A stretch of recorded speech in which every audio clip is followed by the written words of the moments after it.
Geometriya 8-ші сынып БЖБ 2-ші 91-ші нұсқа. 2-ші 90 бойынша жиынтық бағалауға арналған тапсырмалар. Тік бұрышты үш бұрыштың қабырғалар мен бұрыштар арасындағы қатыстар бөлімі бойынша жиынтық бағалау тақырыбы берілген, оқудың мақсаты берілген. Кімге қажет? Бейнероликті тоқтатып қарап алуға болады. Бірінші нұсқа тапсырма 3 есептен тұрады. Бірінші есепке толық шешімі үшін 3 ұпай, екінші есептің толық шешімі үшін 5 ұпай, және үшінші есептің толық шешімі үшін 4 ұпай беріледі. Бірінші есеп: егер синус альфа 5-тен 3-ге тең болса, альфа сүйір бұрышы үшін косинус альфа және тангенс альфаны анықтаңыз. Шешуі: негізгі тригонометриялық тепе-теңдіктің біреуін жазамыз. Ол мына түрдегі тепе-теңдік: косинус квадрат альфа плюс синус квадрат альфа тең 1-ге. Кез келген альфа бұрышы үшін осы теңдік орындалады. Әзірге біз сүйір бұрышты қарастырып отырмыз, яғни кез келген сүйір альфа бұрышы үшін осы теңдік орындалады. Сүйір бұрыш деген сөз альфа 0 градус пен 90 градустың аралығынан. Осы теңдіктен косинус квадрат альфа тең болады 1 минус синус квадрат альфа. Косинусты табу үшін біз енді теңдіктің екі жағынан да квадраттық түбір аламыз. Сонда косинус альфа тең болады түбір астында 1 минус синус квадрат альфа.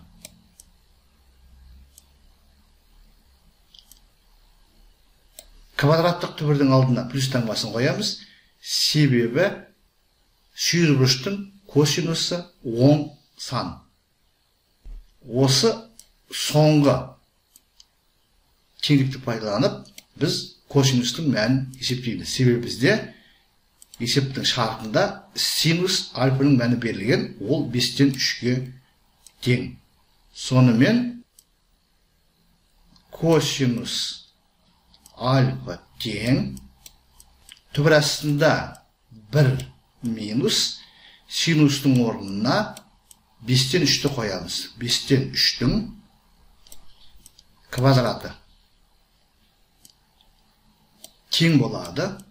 Түбір астында 1 минус бөлшектің квадратын табу үшін алымы мен бөлімін жеке-жеке квадраттап бөліндісін алуға болады. Яғни 3-тің квадраты бөлінген 5-тің квадраты тең болады. Түбір астында 1 минус 3-тің квадраты 9, 5-тің квадраты 25 тең болады. Түбір астындағы өрнектің мәнін есептейміз. Ол үшін біз айырманы ортақ бөлімге келтіреміз. Бөлімінде 25, алымында 25 минус 9 тең болады. Түбір астында 25 пен 9-дың айырмасы 16-ға тең. 25 жазып қоямыз. Сонымен біз 25-тен 16-ның квадраттық түбірін табуымыз керек. Түбірдің қасиеті бойынша алым мен бөліміне жеке-жеке түбір табуға болады.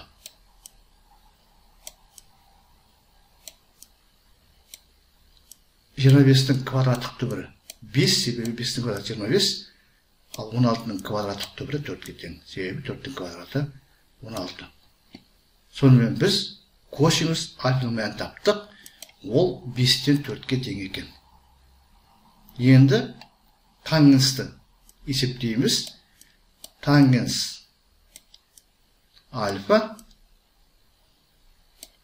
ол анықтама бойынша тік бұрышты үшбұрыштың осы сүйір бұрышқа қарсы катетінің іргелес катетке қатынасы еді, немесе синус альфаның косинус альфаға қатынасы.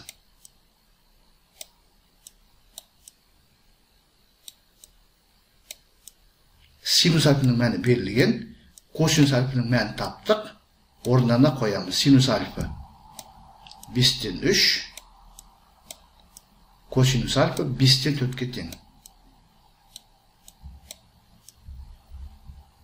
Тең болады. Бөлшекті бөлшекке бөлгенде бөлгіштің кер бөлшегini көбейтеміз.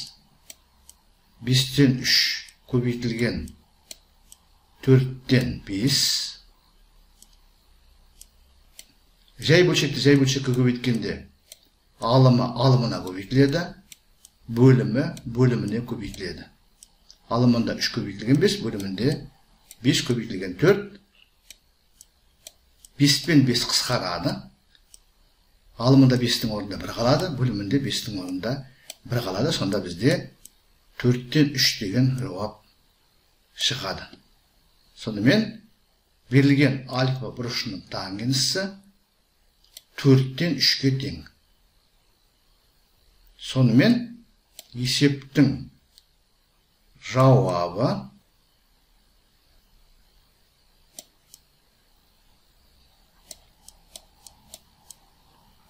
синус бізде берілген, бізде косинус керек. Косинус альфа тең 5-тен 4-ке, ал тангенс альфа тең 4-тен 3-ке. Сонымен біз бірінші есепті толығымен талдадық. Екінші есеп, маяктан 90 метр қашықтықта адам тұр. Маяктың төбесі адам тұрған жерден 30 градус бұрыштан көрінеді. 30 градус бұрышпен деп жазуға болар еді. Маяктың биіктігін табыңыз. Маякты жерге қадалу тұрған қада деп есептеуге болады. Сонда есептің шартын қолданатын болсақ, бізде мынандай тікбұрышты үшбұрыш шығады. Но бізде тігінен қадалу тұрған маяк, мына жерде адам тұр дейік. Сонда маяктың жоғарғы ұшын осы адамның тұрған жермен мысалы көзімен қосамыз. Маяктың табаны менен адамның тұрған жерін қосамыз. Әрине адамды бұл жерде біз нүкте деп есептейміз. Мына бұрыш тік болады. Сонда бізде тік бұрышты үшбұрыш шығады. Есептің шартына сай бізде маяктың биіктігін табу керек. Маяктың биіктігін h деп белгілейік. Әдетте биіктікті h деп белгілейді. Қашықтықты l деп белгілейік.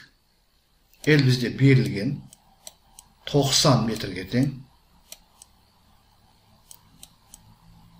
Және бізде мына бұрыш альфа берілген. Альфа тең 30 градусқа. Сонымен бізде тік бұрышты үшбұрыштың бір катеті белгілі және бір бұрышы белгілі.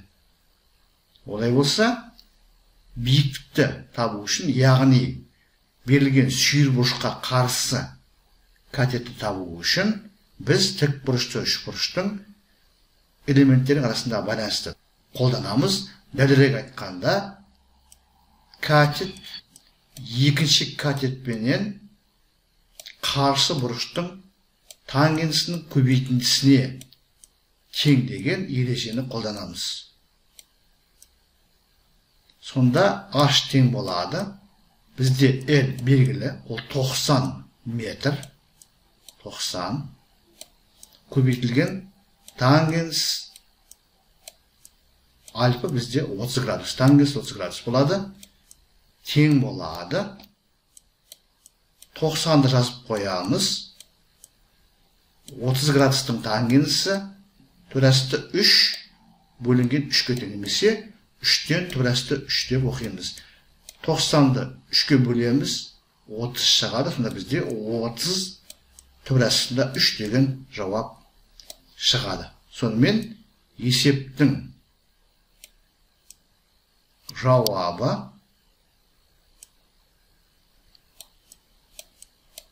30 төрасында 3 метр.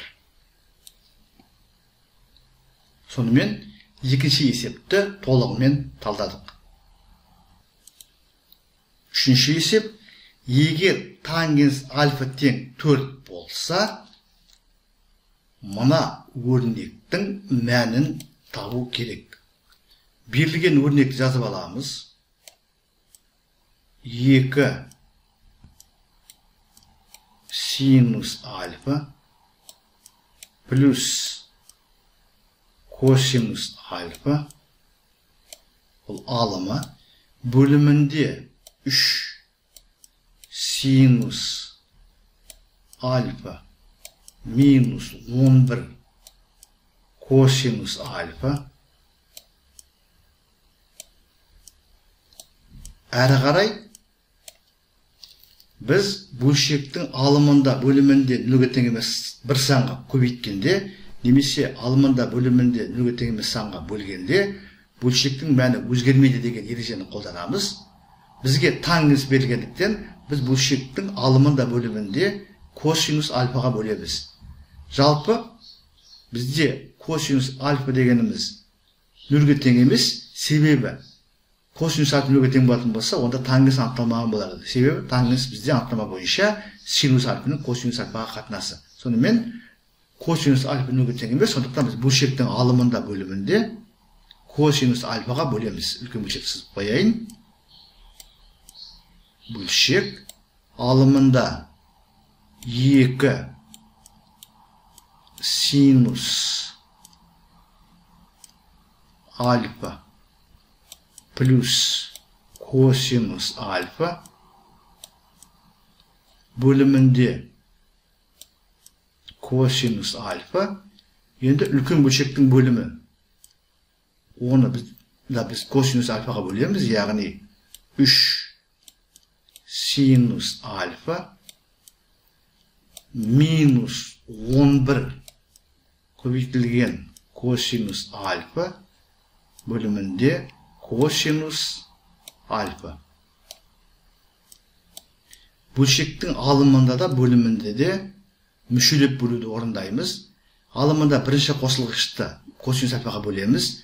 Екіні қалдырамыз да синус пен косинустың қатынасы, яғни 2 синус альфаны косинус альфаға бөлеміз. Синус альфа мен косинус альфаның қатынасы тангенс альфаға тең. Сонымен бізде алымында бірінші қосылғыш 2 тангенс альфа түрінде болады. Екінші плюс косинус альфа мен косинус альфаға бөлеміз, 1 шығады. Алымында орындалған амалдарды бөлімінде де орындаймыз, яғни мүшелеп бөлуді орындаймыз. 3 синус альфа мен косинус альфаға бөлсек, 3-ті жазып қоямыз. Синустың косинусқа қатынасы тангенс болады, яғни тангенс альфа. Минустан бастап қоямыз. 11 косинус альфа мен косинус альфаға бөлетін болсақ, косинус альфа мен косинус альфа қысқарады, сонда бізде 11 шығады. Тең болады. Әрі қарай біз тангенс альфаның орнына есептің шартында берілген мәнін қоямыз. Бізде тангенс альфа 4-ке тең, яғни алымында 2 көбейтілген 4 плюс 1 бөлімінде 3 көбейтілген 4 минус 11 шығады. Алымында 2 мен 4-тің көбейтіндісі 8-ге тең. Қошу 1-ді жазып қоямыз. Бөлімінде 3 пен 4-тің көбейтіндісі 12, минус 11-ді жазып қоямыз. Әрі қарай есептеуді жүргізу қиын емес. 8 пен 1-дің қосындысы 9, 12 мен 11-дің айырмасы 1-ге тең.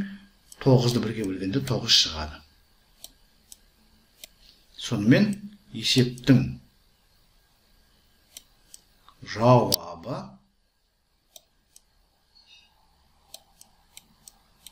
9.